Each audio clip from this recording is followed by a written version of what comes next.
Bismillahirrahmanirrahim. Assalamualaikum warahmatullahi wabarakatuh. Waalaikumsalam warahmatullahi wabarakatuh. Terima kasih Bapak dan Ibu guru SMA Muhammadiyah 3 yang berbahagia telah datang pada acara saya pengembasan dari modul budaya positif dari guru saya ini, guru penggerak angkatan 3 nomor 5.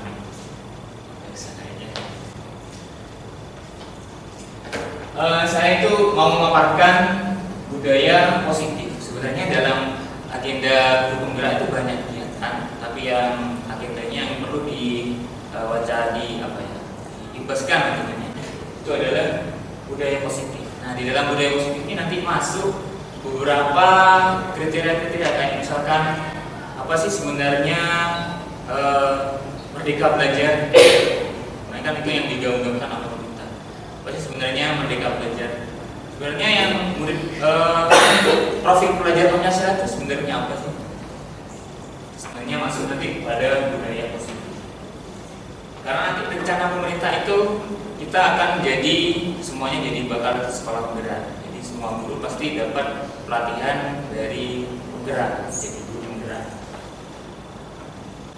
Ini capaian umumnya mampu memahami konsep pendidikan menurut Ki Hajar Dewantara, dihubungkan dengan konsep budaya dan lingkungan positif di sekolah yang juga pada murid.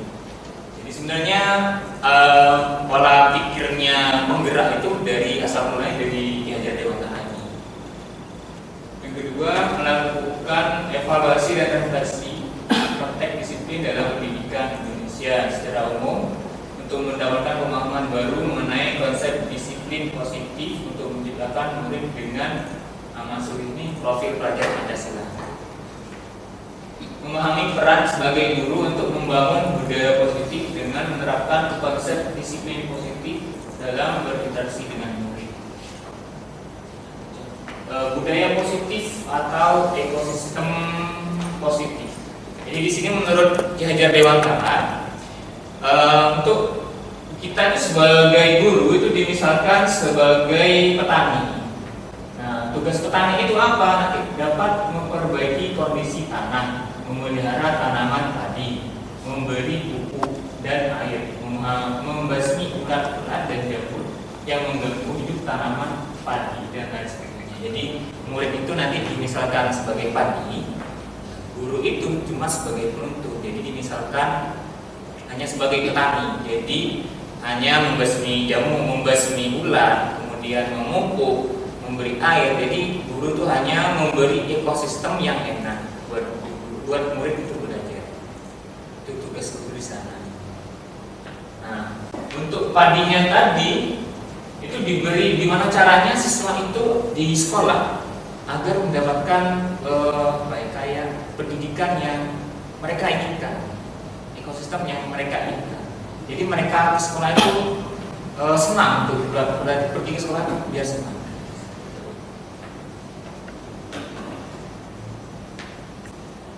Nanti yang akan kita bahas ada 6.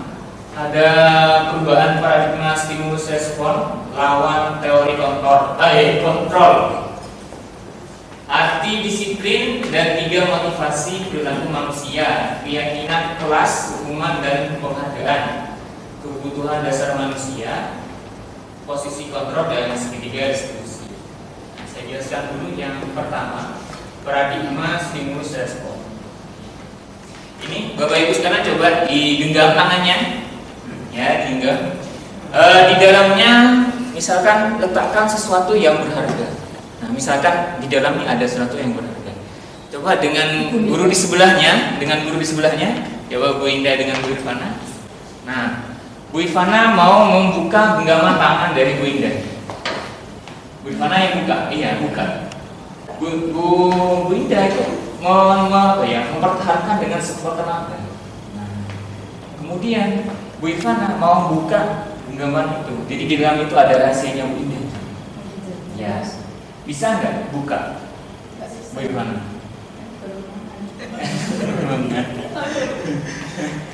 Gak bisa. Nggak bisa ya. Misalkan Bu Indah mau buka tangannya, nggak apa-apa wes. saya ketahui ya, nggak misalkan.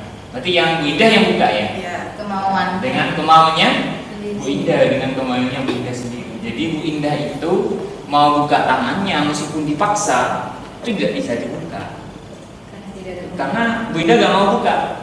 Tapi kalau Bu Indah setelah dirayu mungkin sama Bu Tugas, nanti rasanya kita jaga bersama Bu Indah. Buka rasanya. Jadi yang buka itu Bu Indah sendiri. Nah ini contohnya seperti itu. Apa kaitannya? Nah ini kaitannya gini ya. Yang pertama, ilusi guru mengontrol murid. Nah, ilusi guru mengontrol murid. Nah, contohnya tadi, dia Bu Ivana mengiranya Bu Indah buka tangannya itu karena dipaksa dengan sekuat tenaga. Padahal itu sebenarnya Bu Indah sendiri yang ingin buka. Kalau Bu Indah gak ingin buka, gak mungkin bisa dibuka tangannya. Nah, contohnya nih kalau di siswa ya, ilusi guru mengontrol murid. Contohnya gini, anak-anak silakan kerjakan tugasnya yang di LMS di rumah. Paksakan. Ada siswa yang mengerjakan tepat waktu. Bahkan ada siswa yang tidak mengerjakan. Nah, padahal kita mengiranya ilusi guru mengontrol murid. Guru dapat mengontrol murid dengan cara mereka mematuhi guru untuk mengerjakan tugas. Padahal itu dari apa? Dari kesadaran sebenarnya, kemauannya mereka. Jadi yang sebenarnya itu, padahal ilusinya tuh menurut kita, kita yang mengontrol. Padahal tidak. Jadi mereka mau mengerjakan, mereka mau tidak mau mengerjakan, itu tergantung dengan keinginan muridnya sendiri. Jadi tidak bisa dipaksa, tidak bisa dikontrol.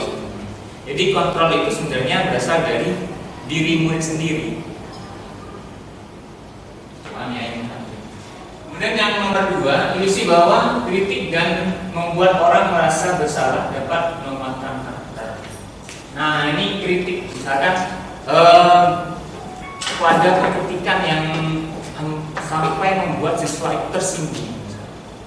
Itu bukan kita anggapnya itu dapat nanti buat pelajaran dia. Itu bahkan bukan mematikan karakter, bahkan menjatuhkan karakternya dia.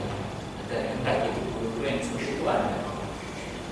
Kemudian ilusi bahwa semua penguatan positif itu efektif dan bermanfaat. Kemudian yang berikutnya, ilusi bahwa orang dewasa memiliki hak untuk memaksa. Beberapa contoh ilusi ya. Kalau yang ini berikutnya itu langsung contoh penerapannya, perubahan paradigma, stimulus respon, dan teori kontrol. Bisakah kita mengontrol seseorang? Yang pertama, stimulus respon. Kita mencoba mengubah orang agar berpandangan sama dengan kita. Sebenarnya teori kontrolnya itu kita berusaha memahami pandangan orang lain tentang dirinya. Perilaku buruk dilihat sebagai suatu kesalahan. Semua perilaku memiliki tujuan. Nah, contohnya ini yang nomor 2. Perilaku buruk dilihat sebagai suatu kesalahan.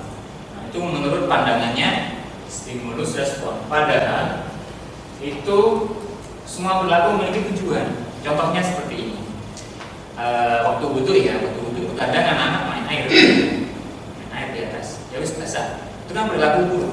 Nah, guru memandangnya itu perilaku buruk sebagai suatu salah, itu salah. Tapi menurut teori kontrol, itu perilaku itu punya tujuan. Itu perilaku itu punya tujuan. Coba kita telusuri ke anaknya. Nah, kenapa kamu pemain air?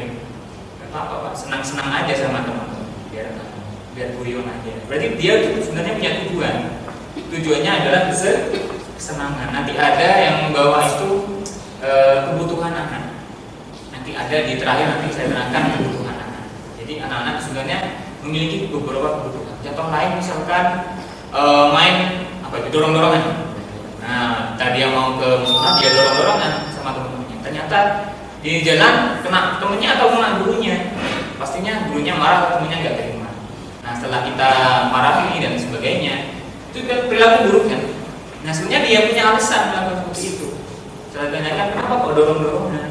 Iya Pak, buat senang-senang, biar teman saya senang. Jadi sebenarnya punya tujuan. ini tadi ya, orang lain bisa mengontrol saya. Nah, jadi hanya Anda yang bisa mengontrol diri Anda.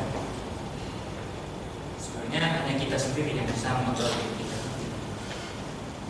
Saya bisa, pemaksaan ada pada saat rujukan gagal. Sebenarnya ini sering kita lakukan ya. Jadi kalau kita bujuk gagal, kita paksa anak-anak. Ini yang salah. Yang benar itu harus berkolaborasi dan konsensus menciptakan pilihan-pilihan baru. Jadi harus ditemukan suatu solusi. Jadi pemaksaan itu, kalau kita masih melakukan ini ya, pemaksaan, berarti itu kita masih belum merdeka. Maksudnya apa sih teori merdeka? Antara lain ini ada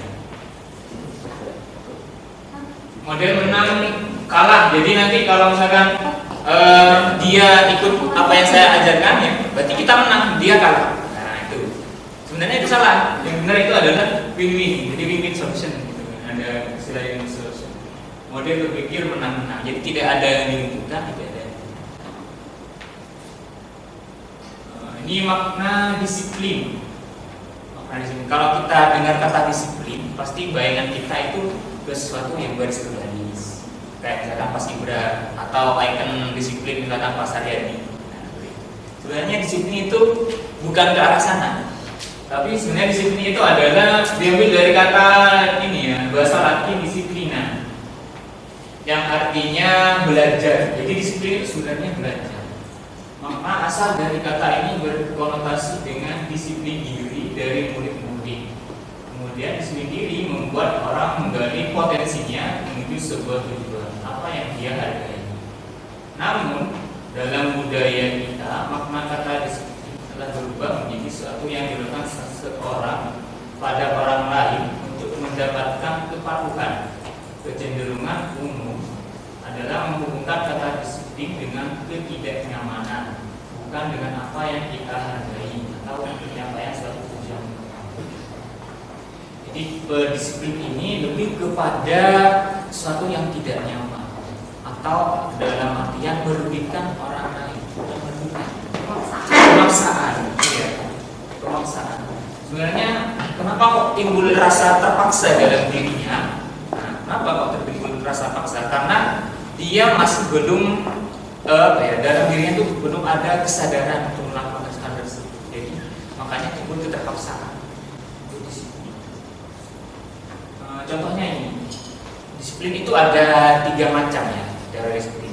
Yang pertama disiplin karena hukuman, yang kedua disiplin karena dapat hadiah. Nah yang ketiga ini baru disiplinnya karena dari dirinya sendiri. Nah saya contohkan yang motivasi internal yang pertama. Apa yang terjadi apabila saya tidak melakukannya? Nah, contohnya yang disiplin ini ketika mau sholat duha. Jadi anak-anak itu masih ayo anak-anak yang mau sholat duha segera ke atas. Jadi anak-anak itu motivasinya masih eksternal. Kenapa? Karena takut dimarahi oleh Pak Daniel atau Pak Guru. Jadi dia motivasinya masih eksternal anak-anak itu. Apakah ada yang tidak seperti itu? Ada beberapa, tapi masih ada yang motivasinya eksternal. Jadi motivasi eksternal seperti itu. Ada lagi misalkan kenapa kok datangnya tidak terlambat di kelas? Karena takut nanti Pak kalau misalkan terlambat disuruh berdiri di depan sama guru atau Pak Guru. Nah itu masih motivasinya eksternal. Atau takut telat Pak, nanti kalau telat dijilat sama Mas Jadi. Nah itu masih eksternal. Kemudian yang kedua, motivasi eksternal yang kedua itu karena ingin dapat hadiah apabila melakukannya.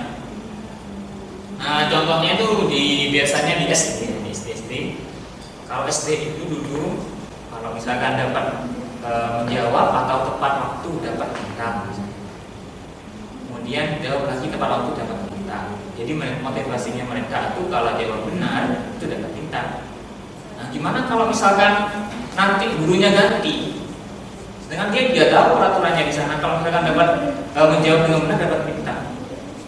Dia gurunya itu nggak tahu karena guru baru.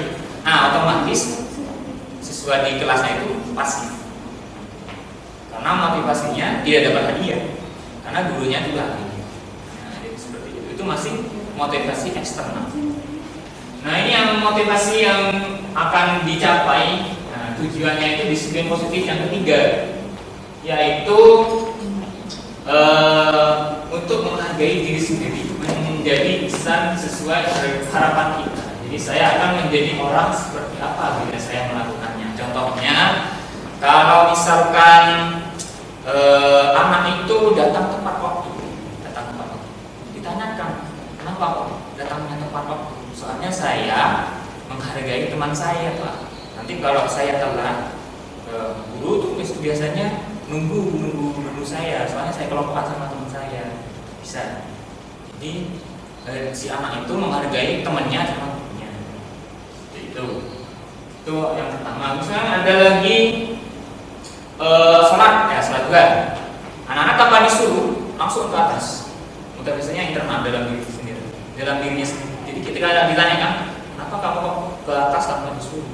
Nah, kita jawab, kalau misalkan saya mepet, Pak, nanti saya nggak bisa sholat tahiyatul masjid. Nggak mepet nanti saya nggak bisa dikira dulu di musola di atas. Nah, itu motivasi internal dalam dirinya sendiri. Jadi motivasi internal, kesadaran si murid untuk melakukan sesuatu. Jadi jadilah yang namanya disiplin positif. Jadi kalau misalkan anak-anak masih disuruh, masih butuh hadiah, itu namanya bukan disiplin.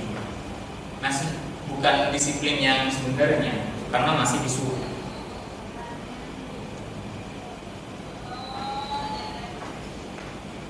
Nah, ini menurut Ki Hajar Dewantara ya. Nah, ini merdeka. Katanya Ki Hajar Dewantara itu merdeka tidak hanya terlepas dari perintah, akan tetapi juga dapat buat memerintah diri sendiri. Nah, itu namanya yang dinamakan merdeka belajar di sini.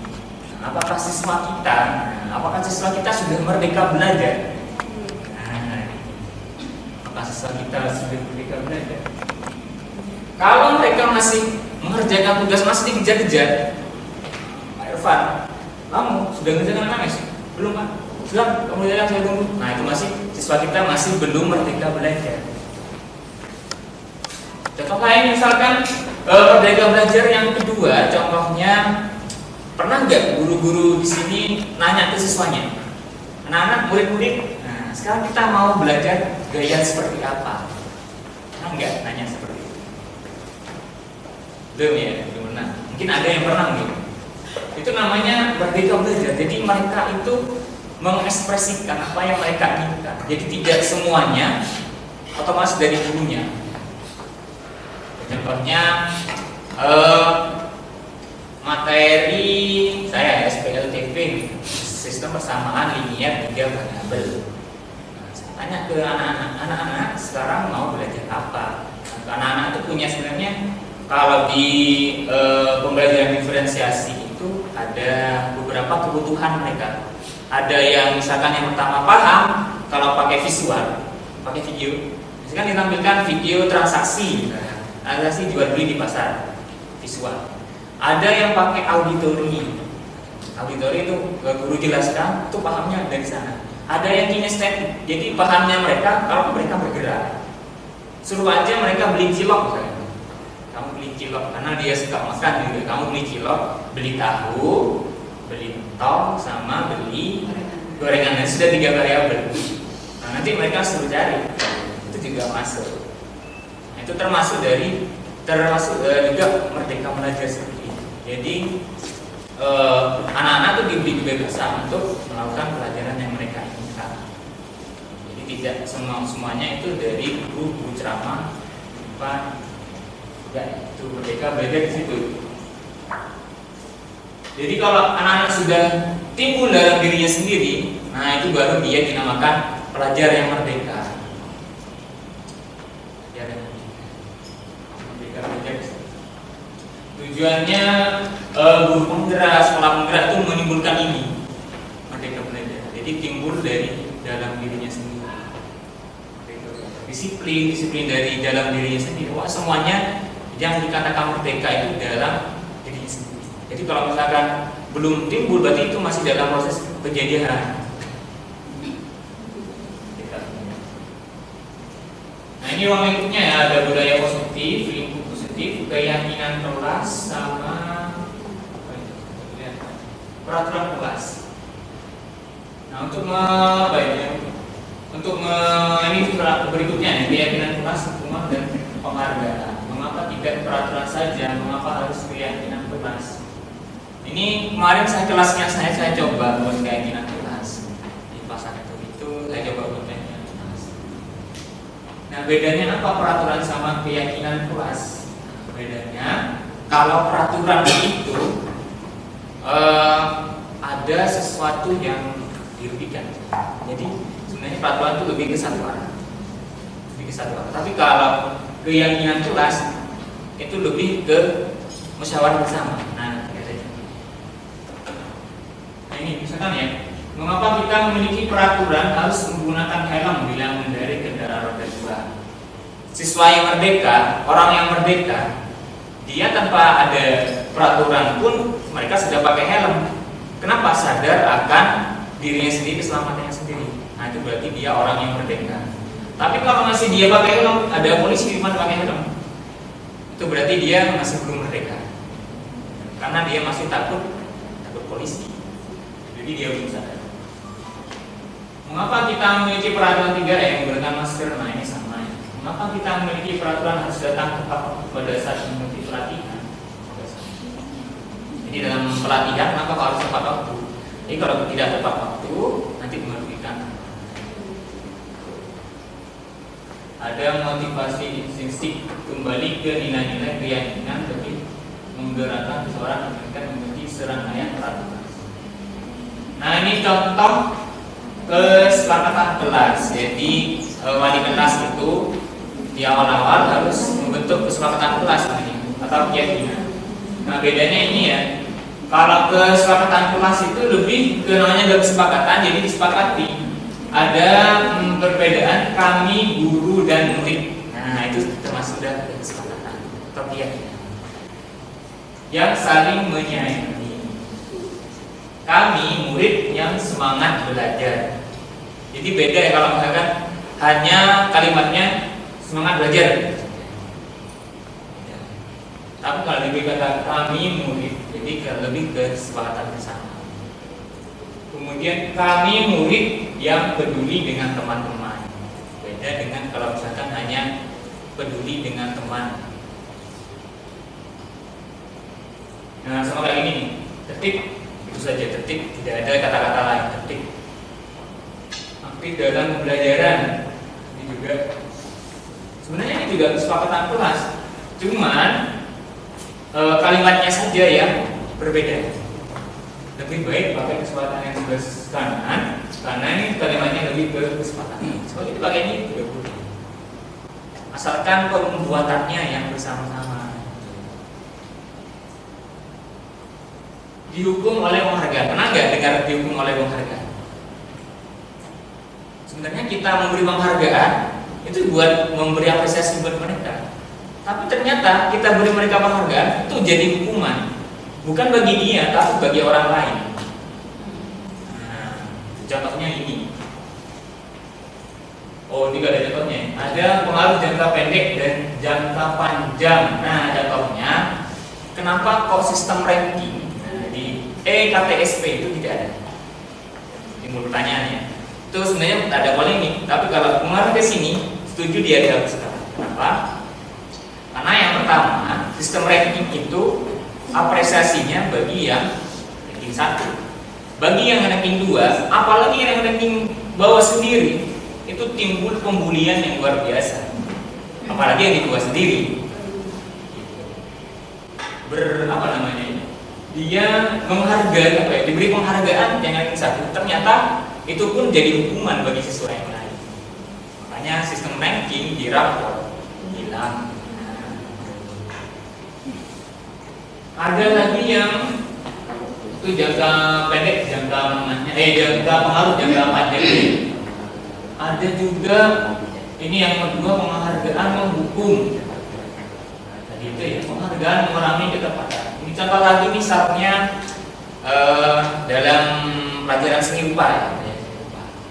Dan Pak Joko menyuruh untuk gambar semuanya. Pak Joko tuh kebetulan cuma jalannya ke seseorang saja.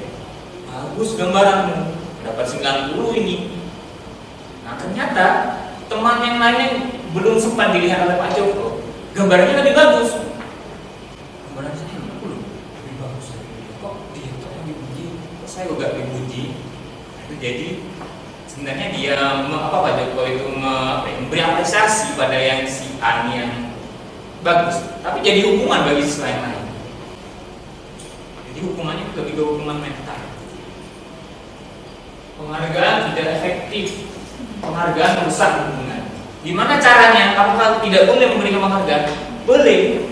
Beri yang sesuatu yang lebih spesifik, Misalkan kamu bagus tugasmu. Kenapa? Lebih spesifik. Tepat waktu. Nomor 1.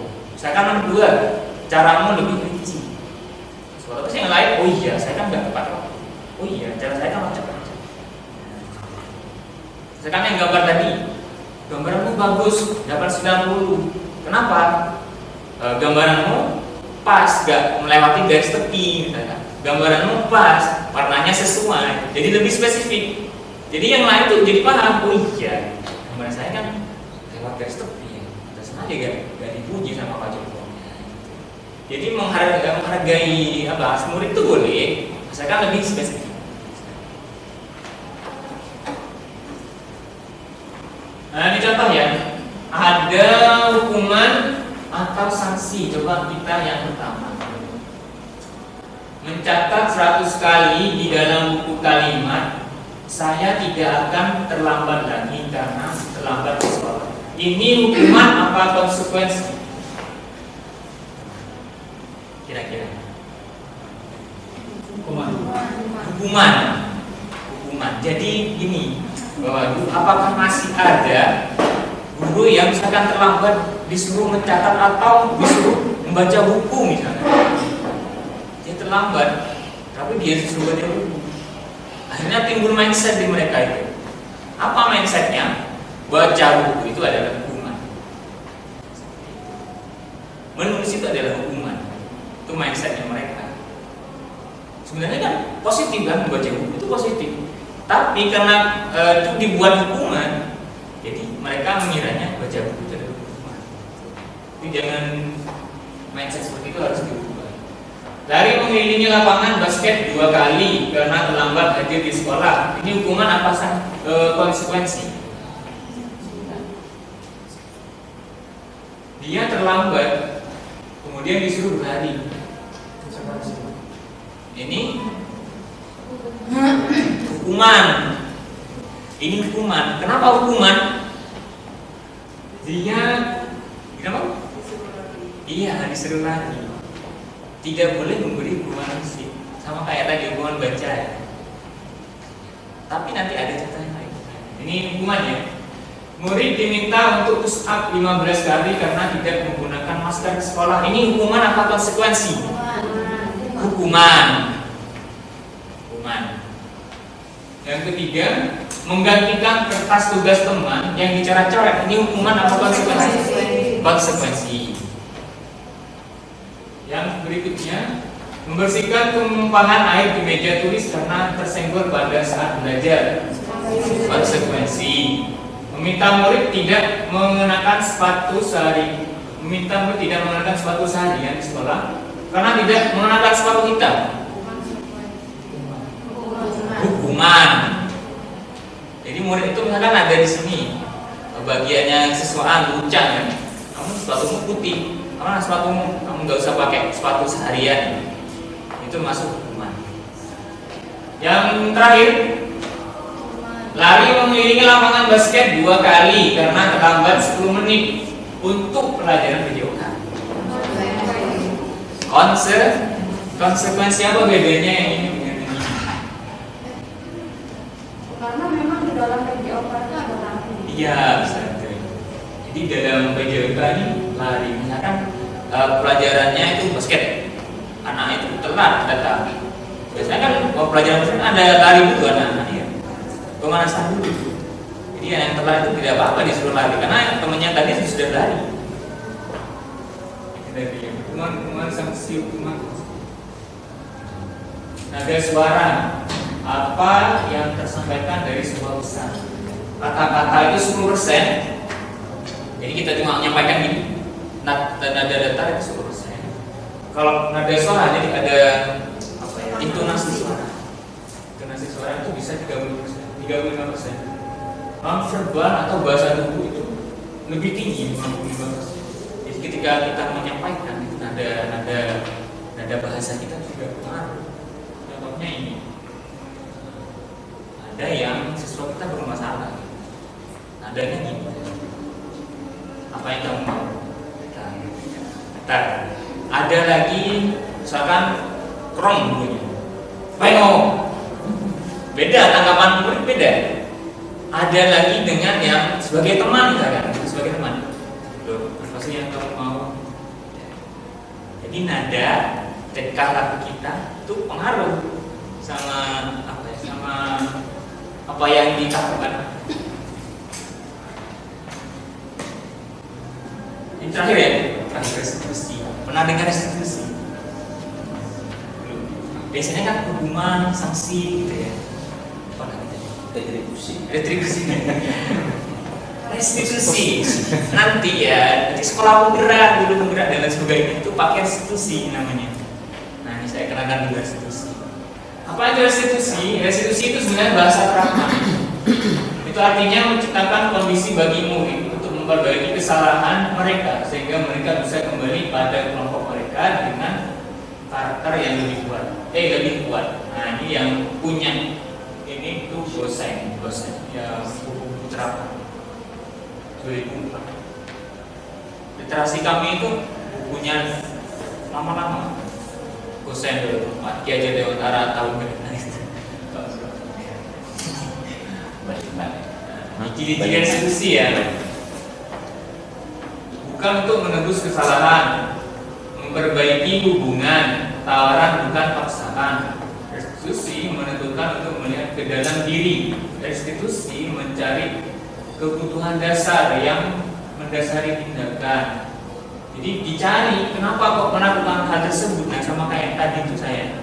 Jadi mereka main air dari bentuk ya itu nggak boleh sebenarnya. Dicari kenapa kok melakukan seperti itu. Itu kesalahan. Restitusi adalah cara yang paling baik. Yang paling baik. Restitusi fokus pada karakter bukan tindakan. Jadi lebih ke karakter bukan tindakan menghukum, disuruh lari ya disuruh berdiri di depan kelas membaca buku tadi itu. Jadi bukan seperti itu kalau restitusi. Restitusi itu fokus pada ada solusinya. Restitusi mengembalikan murid yang berbuat salah pada kelompok. Contohnya ya. Ada segitiga restitusi. Kamu bukan satu-satunya yang ada pertama menstabilkan identitas. Kamu bukan satu-satunya yang pernah melakukan ini. Contohnya ya, saya beri contoh. Tidak mengumpulkan tugas. Didatangi. Biasanya dulu itu ya saya memperhatikan yang tidak mengerjakan PR di depan. Atau yang tidak mengerjakan PR nilainya di bawah KKM, tidak lulus. Itu sebenarnya kurang benar ya. Yang benar itu ini diajak ngobrol. Kan dapat. Kamu tuh gak ngerjakan PR. Iya, gak ngerjakan PR. Tidak apa-apa. Yang lain sebenarnya ada yang belum ngerjakan PR juga. Ini diberi penguatan. Itu namanya menstabilkan identitas. Nah ini topiknya tidak mengerjakan PR. Saya lanjutkan nanti. Ada lanjutannya. Setiap orang pasti pernah melakukannya. Gak apa-apa. Itu yang link satu itu. Si Marcelina misalkan, si Adinda itu juga pernah loh gak mengerjakan PR. Jadi diberi penguatan namanya menstabilkan identitas. Oh iya Pak, iya mereka juga pernah gak mengerjakan. Ya jawaban mereka. Nah setelah itu ada tahap berikutnya. Dengan diberikan di situ saja, nanti dia akan mengerjakan sama sekali ya. Dilanjutkan, kamu tentu punya alasan mengapa melakukan itu. Ini namanya validasi tindakan yang salah. Ditanya, cari solusinya. Dafa, kenapa kok kamu nggak mengerjakan tugas, kok nggak mengerjakan PR? Kan jawabannya capek Pak. Nah, bisa tidak? Misalkan ada juga lupa Pak. Nah, dicari lagi solusinya. Misalkan tadi jawabnya capek Pak, dicari, dikejar. Kenapa kamu capek? Kamu harus ngapain saja? Dikejar. Iya Pak, di rumah saya bantuin orang tua saya dengan jualan. Jadi kamu gak punya waktu ya? Iya Pak, punya waktu. Kamu punya waktunya kapan kira-kira? Terus kejar ya. Jadi sampai ada suatu solusi.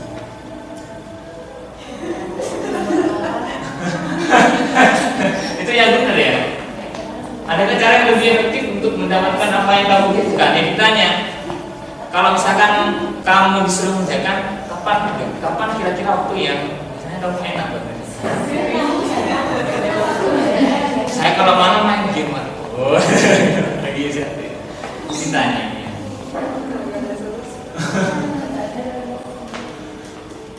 Harus ada solusinya.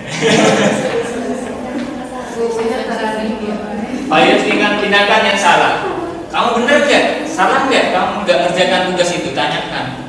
Iya Pak, saya salah nggak kerjakan tugas. Ditanya solusinya. Kira-kira kamu enaknya kerjakan tugas itu kapan? Tanggal hari, jam berapa? Ditanyakan. Diingatkan.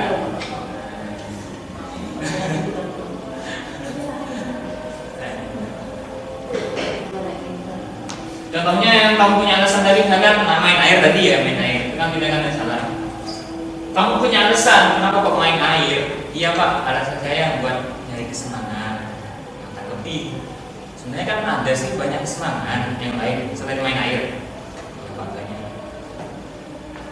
Jadi lebih tidak memarahi. Nah ini yang terakhir, ini keyakinan keras. Jadi bentuk keyakinan yang tadi itu. Jadi sebelumnya harus bentuk keyakinan keras.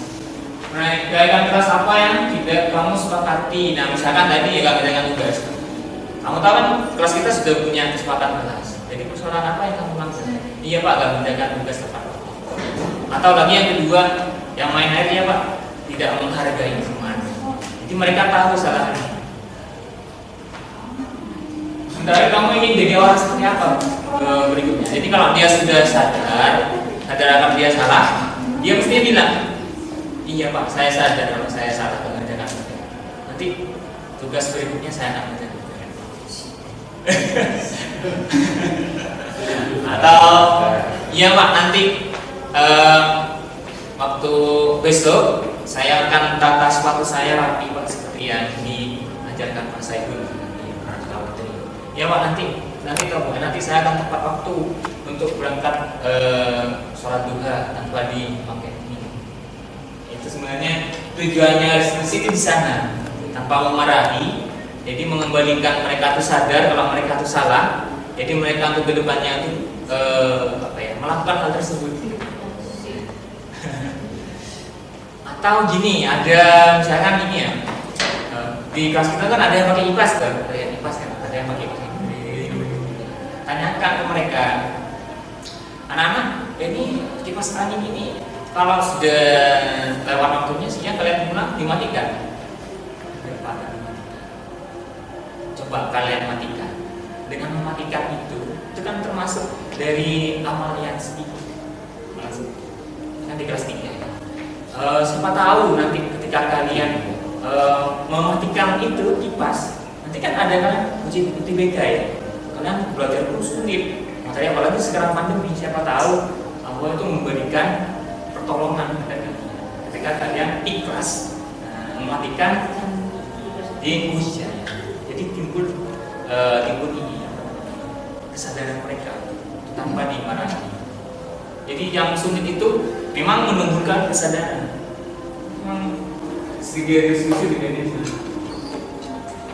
Ini harus sadar dengan kebutuhan. Mereka itu butuh cinta kasih atau rasa memiliki dan dimiliki. Sebenarnya mereka itu vokal ya. Sebenarnya ingin diperhatikan. Itu kebutuhan, dia masuk ke kebutuhan cinta kasih. Jadi perlu diperhatikan. Ada lagi kesenangan tadi, main air, dorong-dorongan. Sebenarnya kebutuhannya ada, dia butuh kesenangan. Kebebasan, dia sebenarnya butuh bebas. bebas untuk bosan di kelas, jadi butuh kebebasan untuk mengekspresikan pengen apa tadi, lihat video pembelajaran atau praktek langsung beli kilo. Sebenarnya mereka pengen bebas untuk mengekspresikan. Ada lagi penguasaan, jadi mereka sebenarnya pengen sesuatu, jadi sesuatu yang berkuasa di kelas. Anak yang suka onar dan sebagainya itu sebenarnya pengen dia tuh pengen jadi sesuatu yang jadi penguasa dan bertahan itu juga tahan. Ini habis ya. Nah, itu yang bisa saya sampaikan mengenai gambaran. Nanti ke belakangnya sekolah penggerak itu akan harus ada iklimnya seperti ini. Itu gambaran sekolah penggerak. Merdeka belajar. Sebenarnya yang merdeka itu harus timbul dari diri sendiri. Kalau belum timbul dari diri sendiri, masih disuruh, masih pengen dapat hadiah, dapat hukuman, berarti mereka belum merdeka belajar. Berarti itu sekolah kita masih belum sekolah merdeka. Kalau sekolah penggerak, sama sekolah penggerak tujuannya ke sana. Mungkin dari yang saya paparkan itu ada yang ditanyakan tentang sekolah penggerak. Boleh tanya sekolah penggerak, merdeka belajar, atau yang lain sebagainya. Filosofinya aja Dewantara, kedepannya mau ngapain. Masih belum ada ya? Belum. Nanti sekolah kita itu kalau misalkan terpilih ya, enggak. Kalau misalkan KS-nya bersedia untuk jadi sekolah penggerak, nanti kita pakai budaya kan. Jadi iklim yang seperti saya terpaparkan tadi itu harus diterapkan. Nah, ya, kalau itu masih belum paham juga saya. Tapi kalau benar-benar itu nanti bakal ada pelatihan. Benar? Tidak. Yang itu pelatihan itu kalau sekolah penggerak itu kepala sekolahnya yang bilang. Nanti kayak saya ini ada pelatihan baru. Nah dari kepala sekolah nanti gurunya. Tidak usah ikut. Jadi yang ikut cuma kepala sekolahnya saja. Ya, secara nggak langsung kita disuruh menjadi guru yang sabar. Mohon maaf saya belum menjual. Iya, nggak apa-apa.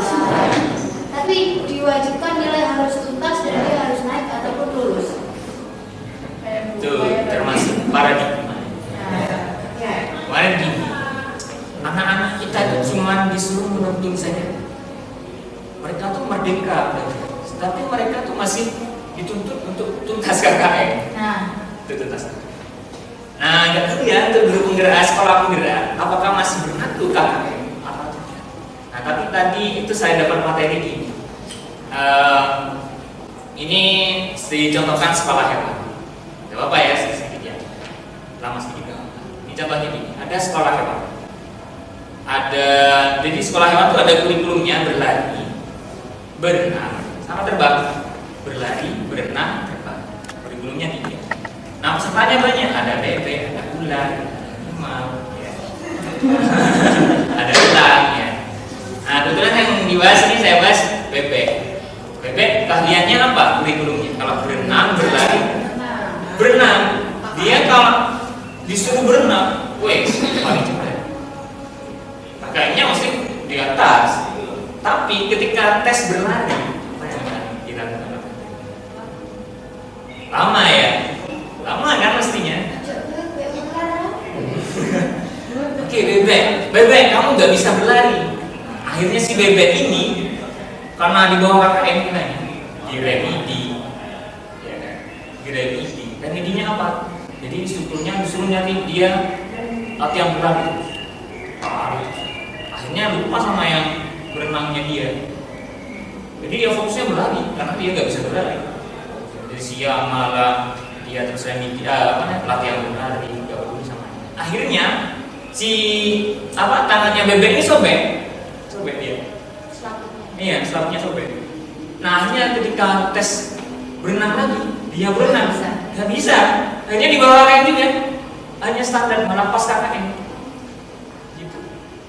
Nah, artinya ya, siswa yang memang mungkin bagus sudah beri kesimpulan ya. yang sudah dia faknya itu sudah berlari, ya berenang. Jangan dipaksa buat berlari, gak akan bisa. Jadi misalkan gini, nah, misalkan matematika ya. Iya. Ada siswa itu yang bisa hitung-hitungan perkalian, ada siswa yang nggak bisa perkalian. Iya. Dan siswa yang nggak bisa perkalian itu dituntut untuk Bisa. ikut Bisa, bisa. ya? Nah, Iya. berarti yang tidak kalau ikut yang merdeka belajar yang perkalian ini Ya sudah gitu. harus sama Atau ya sudah. bantuan, atau ya sudah. Oh gitu. Jangan dipaksakan buat bisa. Kan berarti kan soalnya tidak. Iya.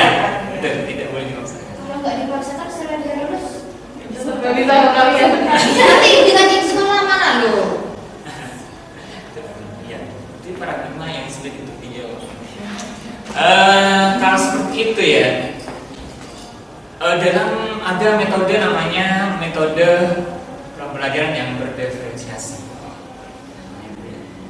Jadi siswa itu sebenarnya memiliki kemampuan di dalam diri dia itu untuk lebih mudah menangkap sesuatu yang berbeda. Nah, contohnya ya, kita perkalian tadi. Siswa itu kalau kita jelaskan perkalian itu adalah ini, susah nangkap. Ya itu, susah nangkapnya di sana. Berarti gurunya harus tahu dia sebenarnya pengennya seperti apa, kayak paham. Dia harus tahu. Oh, ternyata siswa ini itu harus tipe auditori, tipe visual. Jadi kasih aja tentang video tentang perkalian. Nah, contohnya tadi kayak SPLTV itu pelajarannya sulit memang. Sama linear, dia 3 variabel. Kalau misalkan sulit memang, jadi aja siswa yang dia suka kinestetik, suka bergerak, namanya kinestetik. Suruh aja dia beli cilok, pentolnya beli 1.000, gorengannya beli 2.000, tahunya beli 4.000. 2 siswa atau 3 siswa, nanti dicatat. Oh, kalau beli nanti di total 45.000, dapat pentolnya sekian, dapat gorengannya sekian, dapat nasinya sekian. Nanti tanyakan berapa harga satu pentol itu berapa. Bisa gitu. Tujuannya seperti itu sebenarnya. Itu lebih ke kayak gitu. Jadi tetap harus sesuatu ya. Baik. Apa maksudnya harus bisa tapi dengan Iya. solusi-solusi. Iya, harus bisa tapi harus ada solusi. Tetapi ternyata akhir tetap gak bisa. Jangan maksa. Gak bisa. Iya. Yang penting kita ada namanya scaffolding. Ada scaffolding. Jadi kita bimbing secara perlahan-lahan. Nanti Kalau nggak bisa dibimbing, enggak, kita bimbing ya, turun secara perlahan-lahan. Nanti bisa dilepas secara perlahan-lahan kalau dia sudah bisa. Itu ya. Jadi gimana Pak Ridwan? Ya, Pak Kusi, terima kasih. Ini topiknya sangat menarik sekali dan baru bagi kami. Jadi begini, mungkin harapan saya ke depannya, kalau memang sekolah penggerak itu tercipta di lingkungan kita. Kalau saya lihat tadi kan dari paparannya Pak Kudsi itu merdeka belajar, merdeka belajar, merdeka belajar. Merdeka belajar itu mesti ditujukan ke siswa kan. Iya. Nah, apakah juga ada merdeka mengajar untuk guru agar tercipta kondisi yang adil? Muridnya merdeka belajar, gurunya juga mengajar merdeka dengan enjoy. Semisal seperti tadi terkait masalah KKM yang harus tercapai, padahal katanya merdeka, kok masih harus KKM lagi, kan begitu ya. Kemudian terkait masalah KD-KD yang segitu banyaknya, terus anak tidak mampu, anak yang bisanya hanya seperti tadi yang sekolah hewan gitu Pak Kudsi. Nah, barangkali nanti itu mungkin bisa disampaikan ke atas ya, ketika Pak Kudsi nanti kuliah atau apa, bisa diomongkan seperti itu, ada kebijakan-kebijakan yang harus sesuai juga agar guru itu bisa mengajar merdeka dalam mengajarnya gitu. Gimana Pak Kudsi? Mungkin seperti itu saja. Saran ya, bukan tanya, saran gitu ya. Saran. Iya. Kalau buat guru ya, buat guru merdeka belajar itu lebih kepada guru itu dibebaskan untuk mengajar, diberi kebebasan untuk mengajar dengan cara apa? dengan cara apapun agar siswa itu bisa menangkap. Yang kayak tadi saya ke Bu Ida. Jadi guru itu diberi kebebasan untuk mengajar gimana supaya si murid itu tahu seperti itu Pak? Berarti ada lagi siswa harus aktif gitu, atau guru terserah mau pakai apa, mau pakai apa gitu. Dengan model apapun ya. Oh, tapi iya dengan model apapun asalkan siswanya tuh mau gitu loh, tidak apa-apa. Oh jadi dari siswa untuk siswa. Ya, Iya, kalau katanya manusia lawan manusia. kalau katanya Ki Hajar Dewantara itu apa ya? Berarti model untuk Berhamba pada murid. apakah gue? Iya, jadi kalau misalkan untuk lebih kalau katanya wanita apakah guru itu juga merdeka mengajar? Kalau guru merdeka belajar itu kalau merdeka belajarnya bukan sesuai dengan yang diinginkan oleh guru ya, tapi lebih merdeka belajar pada tetap mengacu pada muridnya. Enggak, nah pokoknya saya kan merdeka belajar, drama aja guys. Anak-anak agak setugas saja, tapi bukan seperti itu yang merdeka belajarnya buat guru. Kalau merdeka belajarnya buat guru itu merdeka untuk melakukan metode yang dia inginkan, nah, yang sesuai dengan keinginan siswanya. Itu merdeka belajarnya guru seperti itu Pak. Ya, maksudnya begini Pak Kursi, kita tidak terikat lagi dengan yang namanya silabus. Dalam silabus itu kan mesti ada sekian KD yang harus kita Jadi bisa begitu Pak Kursi. Kalau nanti kita output ya, anak kelas 3 sudah output lulus, nah kemudian dia itu misalkan masuk di perguruan tinggi, kemudian ketemu materi yang sama dulu di SMA, nggak diajarkan lah begitu. Itu gimana kan? Artinya kan kita memberikan materi itu sudah tidak terikat lagi dengan silabus gitu Pak. Misalkan 2 kali aja gitu. Itu kalau Pak gitu tuh lebih kepada tuntutan apa ya? Tuntutan penguasaan materi. Tuntutan penguasaan materi ini siswa itu masih ada, kita tuh masih ada sistem evaluasi. Nah, Jadi secara nggak langsung siswanya masih ada tuntutan. udah merdeka ya.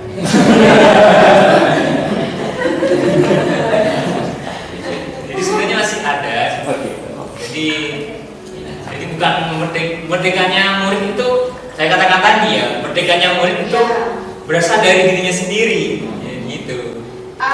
Dia tuh sadar gitu. Nah itu yang merdeka belajar di sana. Saya tuh sadar, saya tuh pengen pelajaran seperti apa. Saya pengen pelajaran Pak Guru ngasih saya video. Nah itu dia sudah merdeka belajar. Gitu.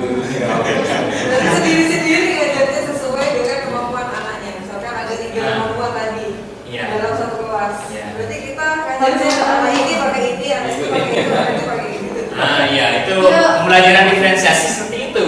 Jadi pembelajaran diferensiasi itu ya misalkan dibagi 3 kelompok ya. Ini siswa ini visual, siswa ini kinetik, siswa ini auditory. Jadi kita mengajarnya itu ya per kelompok itu. Atau langsung di depan boleh. Guru mengajarkan pakai visual, langsung auditory, langsung kinestetik juga bisa. Langsung 3. Iya langsung bisa. Jadi anak-anak saya kinestetik di pojok-pojok. Nanti misalkan pelajaran biologi. Nah anak-anak disuruh nempel gitu. Atau misalkan anak-anak disuruh mencari tumbuhan yang ada di sini, yang tumbuhan monokotil. Nah, yang kinestetik cari di depan juga. Iya gimana? Itu mungkin nanti kalau ada yang ditanyakan bisa di luar forum gitu. Caranya berbeda dengan guru yang sama sesuai dengan. Iya, benar. Iya. Pelajaran diferensiasi. Oke, tutup Pak. Terima kasih teman-teman. Ini adalah sesi pemaparan materi saja. Coba minum susu ngomongin. Kalau misalkan ada sesuatu yang nanti ditanyakan, nanti bisa ditanyakan di forum. Saya bersedia untuk menerima 24 jam masukan pertanyaan 24 jam. Di situ ya. Insya Allah sekolah kita akan jadi sekolah penggerak. Mungkin meskipun tidak sekarang, itu pasti sekolah penggerak.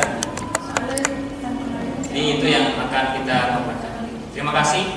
Assalamualaikum warahmatullahi wabarakatuh. Waalaikumsalam warahmatullahi wabarakatuh. Boleh.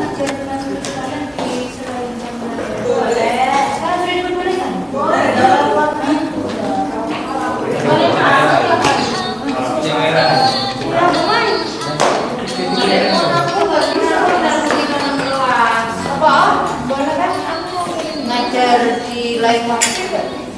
Yes.